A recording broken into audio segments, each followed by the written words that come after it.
Bapak Shalom, yang suminang pasti hati senang. Bapak dan Ibu jemaat yang diberkati Tuhan, mewujudkan kehidupan Allah dalam kehidupan keluarga, menumbuhkan rasa cinta kasih pada Allah dan sesama. Itulah tema kita di minggu pagi ini. Menumbuhkan rasa cinta,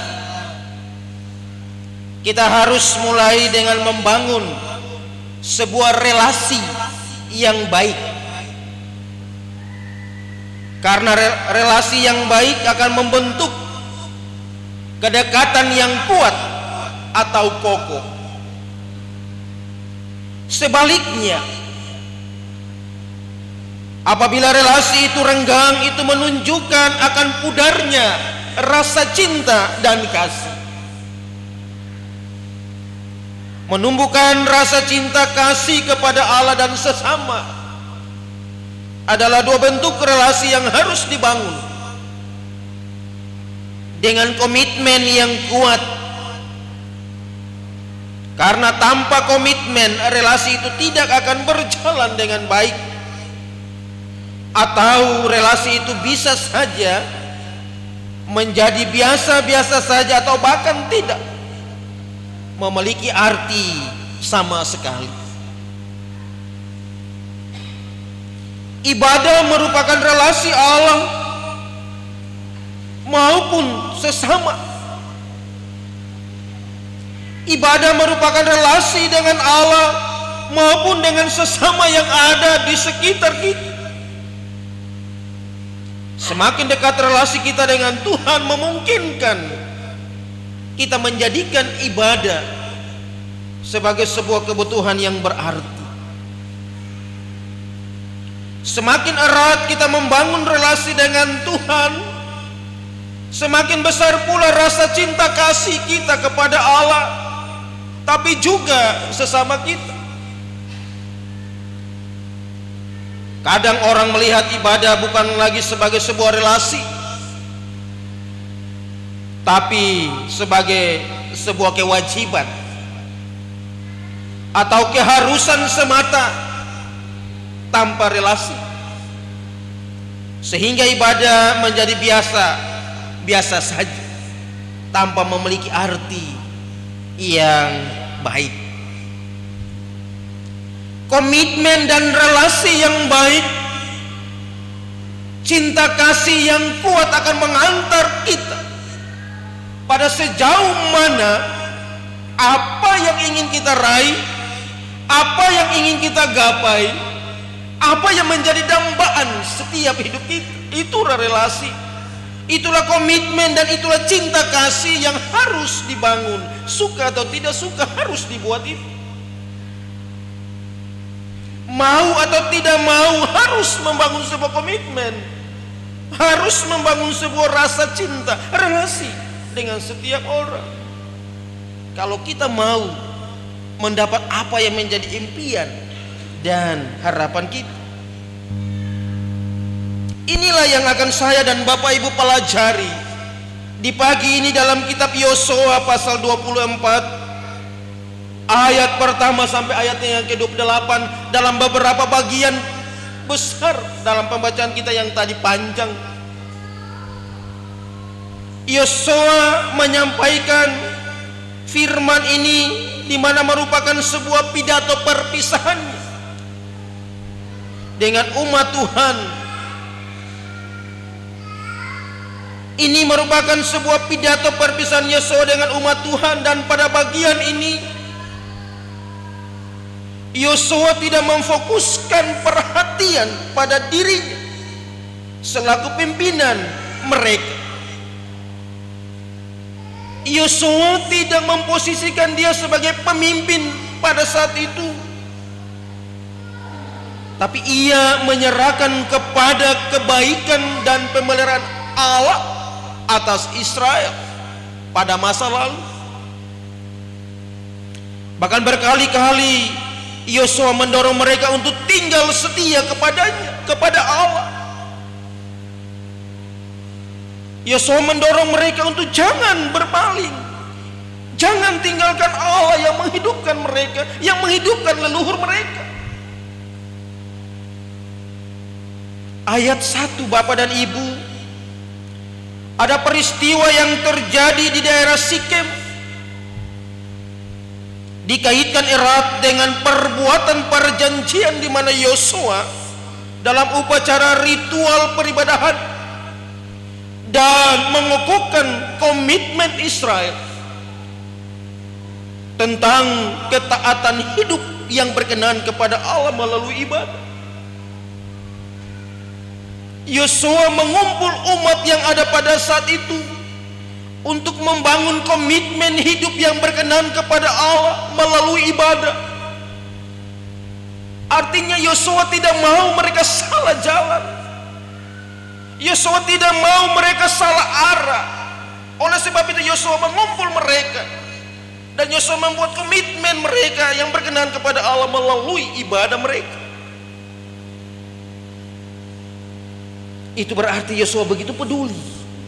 Itu berarti Yosua begitu sayang dan cinta kepada umat Israel pada saat itu. Bapak dan Ibu jemaat yang diberkati Tuhan, dan yang dipanggil oleh Yosua dalam kisah peribadahan itu adalah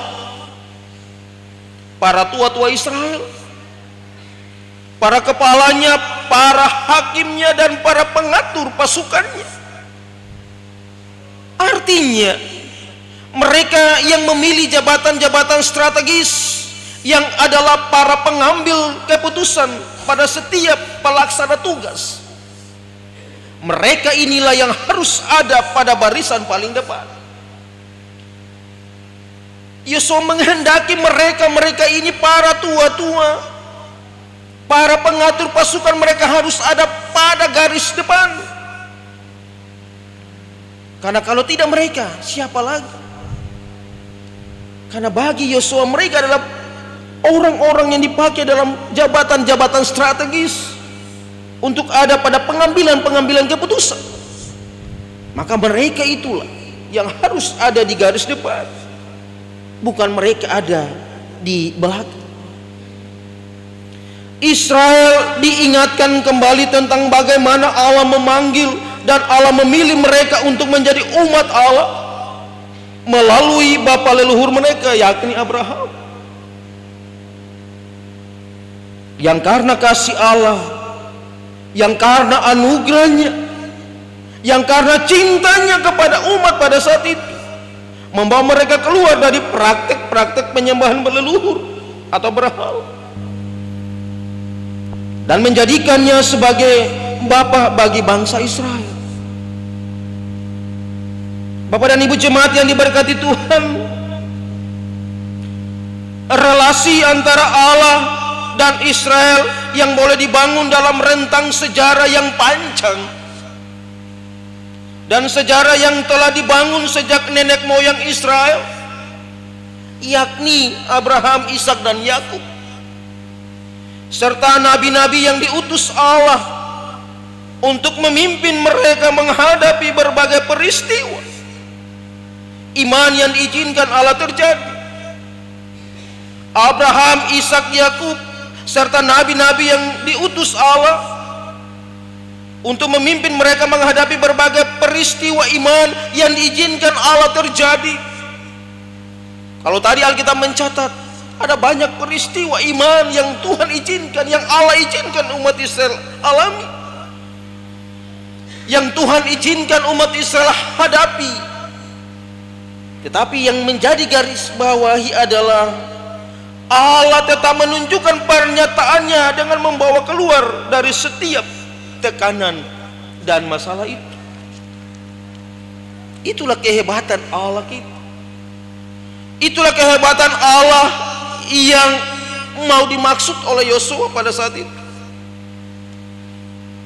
Perbudakan Mesir, penyeberangan Laut Teberau, melewati padang gurun, dan membuat mereka menang melawan pasukan-pasukan paling besar pada saat itu. Allah mengizinkan peristiwa itu terjadi kepada umat Israel karena Allah punya alasan di balik itu. Kalau kita membaca Alkitab ini, Allah punya tujuan dengan umat Israel, sehingga Allah mengizinkan mereka harus menghadapi perbudakan Mesir, laut Teberau, melewati padang gurun, dan membuat mereka harus menghadapi pasukan-pasukan perang yang banyak. Cerita sejarah Alkitab ini, saya percaya Bapak dan Ibu telah melihat itu dan mendengar itu. Dan itu bukan cerita rekayasa, bukan itu cerita-cerita yang mau kita karang atau kita manipulasi cerita itu. Dalam peristiwa-peristiwa itulah maka Yosua menunjukkan bahwa ada Allah masa lalu para leluhur mereka. Ada Allah orang Amori, ada Allah orang Israel. Tinggal mereka pilih bagi Yosua.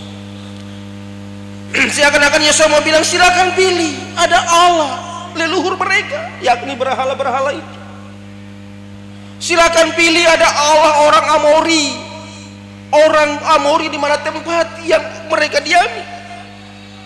Ataukah Allah Israel, Allah yang membawa mereka keluar dari perbudakan, Allah yang menghalang semua kejadian-kejadian atau peristiwa-peristiwa pada saat itu. Yosua memberikan pilihan itu. Namun dengan tegas Yosua menunjukkan sikapnya dan komitmennya sebagai seorang pemimpin kepada mereka, sebagai seorang pemimpin bangsa pada saat itu, dengan mengatakan, tetapi aku dan seisi rumahku kami akan beribadah kepada Tuhan. Itulah komitmen Yosua, Bapak dan Ibu jemaat. Artinya dalam kepemimpinan dia bersama umat Israel pada saat itu yang melewati banyak tantangan, yang melewati banyak masalah, lalu Yosua memberikan pilihan, silakan pilih siapa Allah yang akan kalian beribadah. Tetapi Yosua mengatakan dan memberikan komitmen, bahkan kesetiaannya, aku dan seisi rumahku tetap beribadah kepada Tuhan. Sosok kepimpinan Yosua menunjukkan bahwa dia tidak pernah goyah. Sosok kepimpinan Yosua menunjukkan bahwa dia tidak sedikit pun gentar walaupun harus menghadapi berbagai tantangan yang diizinkan Tuhan.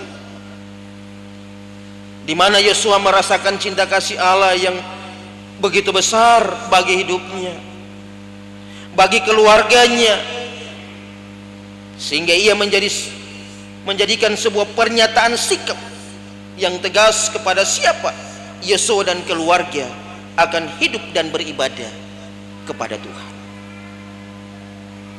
Bapak dan Ibu jemaat yang diberkati Tuhan, hal yang berikut dari bacaan kita hari ini, pernyataan sikap para pemimpin Israel dan umat Tuhan untuk tetap setia dan taat kepada Allah. Kita bisa lihat itu pada ayat 16-25 tadi. Mereka membangun komitmen dan mengikat perjanjian bahwa hanya kepada Allah saja mereka akan beribadah, dan sikap Yosua kemudian diikuti oleh seluruh umat, sehingga atas dasar inilah mereka membangun komitmen, mengikat perjanjian di Sikem. Atas dasar inilah mereka membangun komitmen, mereka membangun relasi, mereka membangun cinta kasih mereka dengan Tuhan di Sikem. Sikem adalah tempat di mana umat Israel kembali menyadarkan diri mereka bahwa Allah yang menciptakan langit dan bumi adalah Allah yang setia, Allah yang patut mereka harus beribadah kepadanya.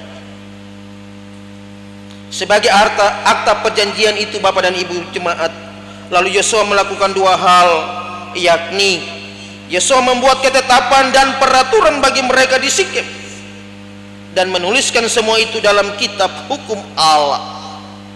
Yosua membuat ketetapan dan peraturan bagi mereka karena Yosua tidak mau lagi, Yosua tidak inginkan lagi mereka balik mengikuti pemahaman-pemahaman lama mereka.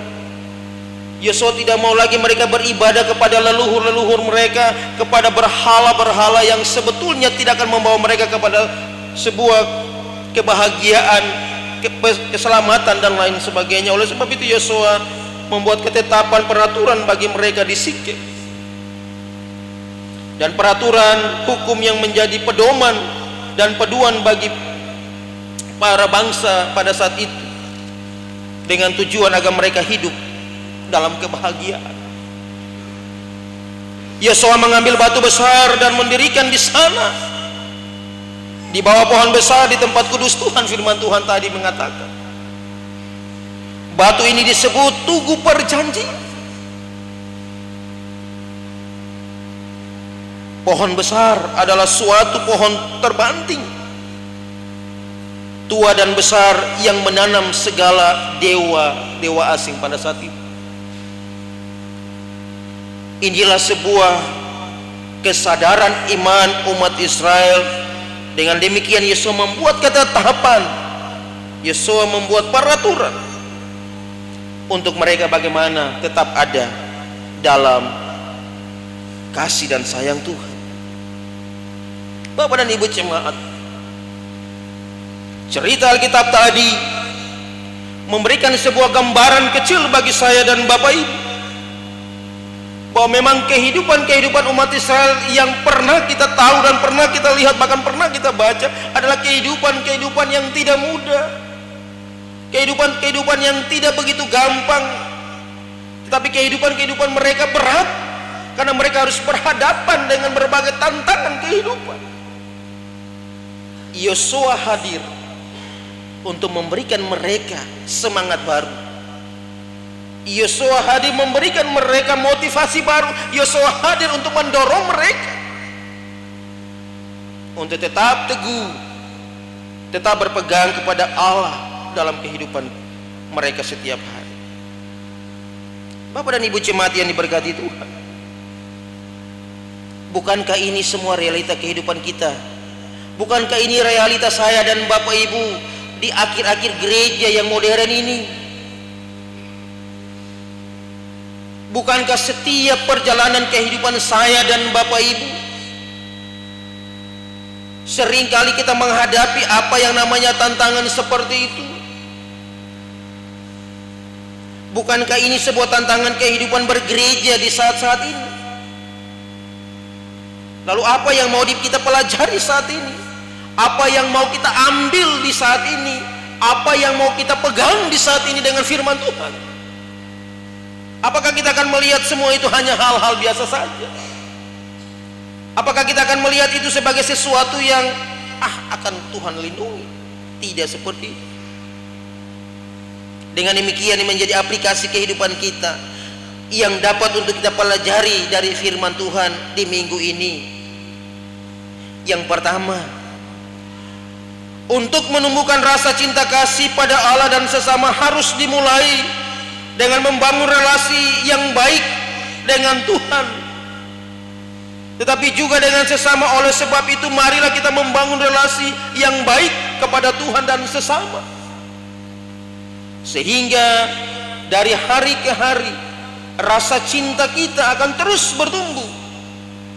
Itu berarti sesungguhnya kita mulai dengan menjadikan keluarga sebagai tempat beribadah bagi Tuhan. Keluarga menjadi rumah doa bagi Tuhan. Inilah yang kita harus mulai. Saya dan Bapak Ibu harus mulai membangun relasi dengan Tuhan yang lebih baik lagi. Saya dan Bapak Ibu harus membangun relasi dengan Tuhan yang lebih intim lagi. Jangan jadikan Tuhan sebagai tempat pengaduan yang dimana kita susah dan kita datang. Tidak. Saya ketika baca firman Tuhan ini, lalu saya mencoba mengevaluasi saya punya diri.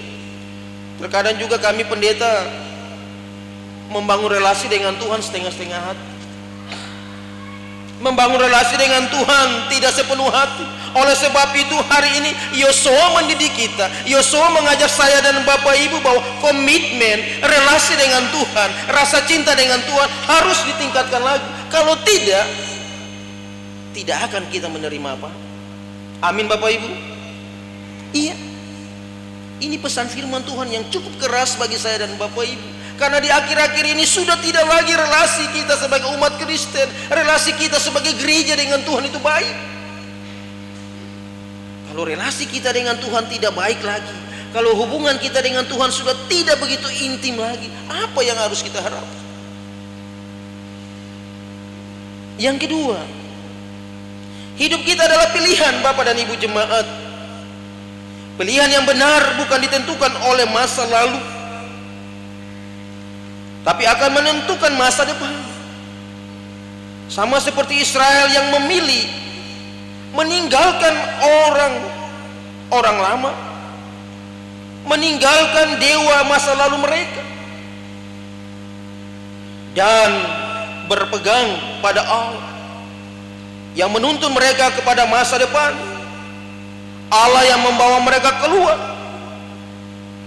Oleh sebab itu, bawalah keluarga kepada masa depan yang baik dengan merapatkan Allah sebagai satu-satunya pimpinan perjalanan kita. Hidup saya dan Bapak Ibu adalah pilihan. Bisa saja Bapak Ibu mengatakan, bisa saja saya mengatakan bahwa ini pilihan saya. Pak Pendeta, ini saya punya pilihan. Bapak Majelis, ini saya punya pilihan. Jadi Pak Pendeta dan Majelis tidak usah ikut campur. Tidak. Kadang kita berpikir seperti itu. Hidup kita adalah pilihan. Yosua mengajar kita untuk pilihlah yang tepat. Israel telah memilih jalan yang tepat. Israel telah meninggalkan semua masa-masa lalu mereka, masa-masa leluhur mereka, berhala-berhala mereka, dan Israel memilih jalan mereka yang benar. Apakah saya dan Bapak Ibu tidak bisa memilih jalan yang benar? Mari kita pilih jalan yang benar. Mari kita pilih kehidupan kita yang benar. Mari kita bawa keluarga kita kepada jalan yang benar. Mari kita bawa istri anak-anak kita kepada jalan yang benar. Antar mereka kepada peribadahan yang benar. Bukankah itu pilihan kita yang harus kita pilih? Yang ketiga Bapak Ibu jemaat yang diberkati Tuhan, bangunlah komitmen yang kuat terhadap diri sendiri. Bangunlah komitmen yang kuat terhadap diri sendiri dan keluarga, bahwa hanya kepada Allah di dalam Yesus yang telah menentukan kita dan keluarga kita melewati berbagai musim dan peristiwa yang kelam yang terjadi dalam hidup kita. Bangunlah komitmen Bapak dan Ibu Saudara. Yosua mengatakan bahwa hari ini saya dan seisi keluargaku akan beribadah kepada Tuhan. Maka hari ini juga saya dan Bapak Ibu harus berkomitmen bahwa saya dan keluarga saya akan tetap beribadah kepada Tuhan, beribadah kepada gereja yang sama-sama kita lewati susah dan senang. Memasuki usia gereja atau jemaat yang ke-9 tahun pada tanggal 13 besok, jemaat Eden KP harus membangun komitmen, harus membangun relasi, harus membentuk cinta kasih kepada Tuhan. Kemarin dalam ibadah keluarga ada salah satu hamba Tuhan, ketua klasis Sorong Manokwari, ketika mengikuti ibadah di sektor Philadelphia dalam sharing, dan ini berhubungan dengan keluarga adalah basis hubungan emosional antara anak dan orang tua. Beliau mengatakan begini, bahwa beliau baru mau mendapatkan suasana ibadah di Eden KP seperti itu. Katanya bapak-bapak banyak mengikuti ibadah keluarga, karena di tempat beliau kalau ibadah keluarga itu hanya mama-mama. Seakan-akan itu perwakilan keluarga yang kesana untuk beribadah. Kalau ini yang menjadi komitmen kita, kalau ini yang menjadi sebuah penilaian bagi saya dan Bapak Ibu yang ada di tengah-tengah jemaat ini, di tengah-tengah klasis ini, maka itu berarti komitmen itu terus jaga, relasi itu terus bangun, hubungan cinta itu terus ditingkatkan. Kalau ada salah-salah sedikit itu biasa, kalau ada tersinggung-tersinggung sedikit itu biasa, tapi jangan tersinggung panjang. Lalu orang lewat Lihat dia, bagaya di luar sana, cukup masuk dia itu hancur. Jangan. Kemarin Ketua Sinode mengarahkan kepada kami para pendeta, buang jauh-jauh kecurigaan-kecurigaan yang negatif. Buang jauh-jauh pikiran-pikiran yang negatif.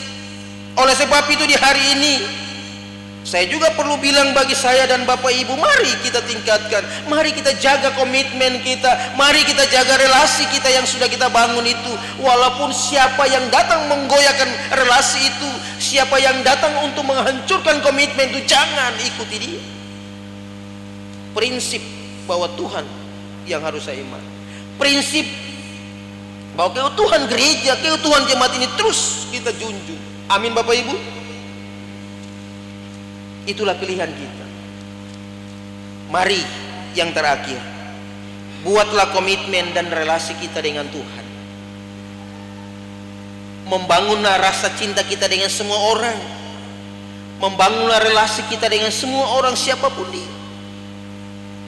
Karena dengan komitmen dan relasi itu akan mengantar kita kepada kehidupan yang kekal, kepada kehidupan yang penuh dengan suka, kehidupan yang penuh dengan kebahagiaan. Memasuki usia 9 tahun jemaat Eden Kepi, saya terlalu yakin dan percaya firman hari ini menggugah kita semua untuk terus membangun komitmen. Firman hari ini terus menggugah kita untuk membangun relasi, membangun rasa cinta kita dalam pelayanan yang Tuhan titipkan bagi kita, dalam pelayanan yang Tuhan percayakan bagi kita, siapapun dia. Karena tugas pelayanan, tugas peribadahan adalah tugas kita bersama, bukan tugas pendeta, bukan tugas majelis jemaat atau wadah-wadah kategoria. Tapi saya dan Bapak Ibu jemaat punya andil besar dalam tugas itu. Bangunlah komitmen kita, bangunlah relasi kita. Karena dengan komitmen dan relasi kita, kita terus ada dalam perlindungan Tuhan, kita terus ada dalam sayang dan cinta Tuhan. Tuhan memberkati kita dengan firman di saat ini. Amin.